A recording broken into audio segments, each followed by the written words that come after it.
नमस्कार मंडळी, आज आपण निघालो आहोत रेल्वेने प्रवास आणि नशिबाची परीक्षा द्यायला. स्टेशनवर पोहोचलो आणि अनाउन्सर म्हणला गाडी 3 तास लेट आहे. असं मी ऐकलो नाही, पण आली रेल्वे आमची. आम्ही रेल्वेमध्ये बसलो होतो. एकदम भारी रेल्वे होती. आमच्या शेजारी बसलेला काका तोंडावर रुमाल ठेवून झोपला होता आणि घशातून लाऊडस्पीकर निघत होता. एक बाईनं 2 सीट्स अडवून ठेवल्या आणि म्हणाली, ह्या माझ्या कल्पनातल्या मैत्रिणीसाठी आहेत. चहा विकणारा आला आणि त्याचा आवाज ऐकताच असं झाला की चहा, कॉफी, ई असा ऐकू आला. मग नंतर आम्ही स्टेशनमधून निघालो असंच. मग नंतर गाडी इतकी हळू चालली की आमचं एकदा बाहेर उतरून वडापाव खाऊन परत आलो. परत नंतर काय झालं की वडापाव खाल्लो, पैसे मीच दिलो. पण होत असतं असं कधी कधी. पण असंच चालत होतं आमच्यासोबत पण. तेवढ्यातच आम्ही आलो स्टेशनवर आल्या तुम्हाला दाखवा म्हणलं, भाऊ उगं फिरताय काय करताय का, उघड नाटकं करून दाखवताय. हे बघा मी आलो खरंच स्टेशनवर. आमच्या घरातल्यांना न सांगता आलो. माझा मित्र म्हणला होता चल माझ्यासोबत काम आहे माझं.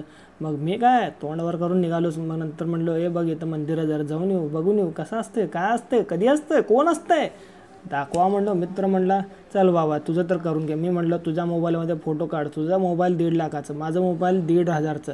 त्यामुळं म्हणला भाऊ घे फोटो काढून घे. मग मी आतमध्ये गेलो, सगळी बघितलो. एकदम मूर्त्या ते भारी होतं. अण्णागोडी होतं, शरण बसवेश्वर मंदिर होतं शेजारी.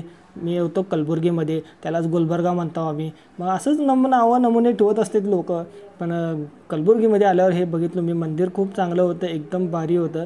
आतलं तुम्हाला दाखवा म्हणलं. हे बघा फोटो, आयफोनचा फोटो म्हणजे तुम्ही नादच करू नका हो, कसं असतं. मग गेलो, भावाचं काम होतं. भाऊ म्हणला सगळीकडे दाखवला. मग त्याचं काम होतं, मग बघाल ते त्याचं कामं.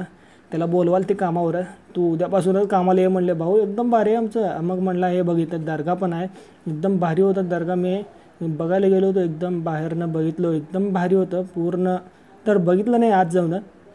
तसंच जीवनात काय होईल काय सांगता येत नाही. त्यामुळं गोलगमटीत अरे मग म्हणले ते नाही, हे वेगळं आहे ते वेगळं आहे म्हणले.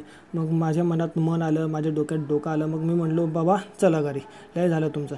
मग जाता दाखवा म्हणलं. बघा निघालो. मग तुम्हाला सांगतो ते गायच्या ते खाऊन असं तुकत जाऊ नका. पाणी असं राहतं आहे. एकतर आम्हाला सीट भेटत नाही, आम्ही ते दरवाजापाशी बसलेला असतो. एकतर जागा नाही म्हणून तिथे बॅग ठेवते, तिथं जाऊन बसलं होतं अण्णा. मग मी काय म्हणलो जाऊ दे, लोकांना बोलून काय फायदा नाही. भारतात लॉ बनवले पण लोक ऐकणार कोण आहे ती. मग आम्ही जो सोड म्हणलं. तेवढ्यातच माझा स्टेशन आल्यावर माझा मित्र आधीच उतरला. हे पळते रेल्वेत उतरला बाबा, मला तर येतच नाही, मी लय भेटतो बाबा. मग म्हणलं तू जा बाबा, मी जातो रेल्वेत माझ्या म्हणलो. मग खरं नाही असं, मी त्याच्यासोबत झालो. सोलापूरला मी उतरला म्हणलो. धन्यवाद मित्रांनो, भेटूया पुढच्या वेळेस.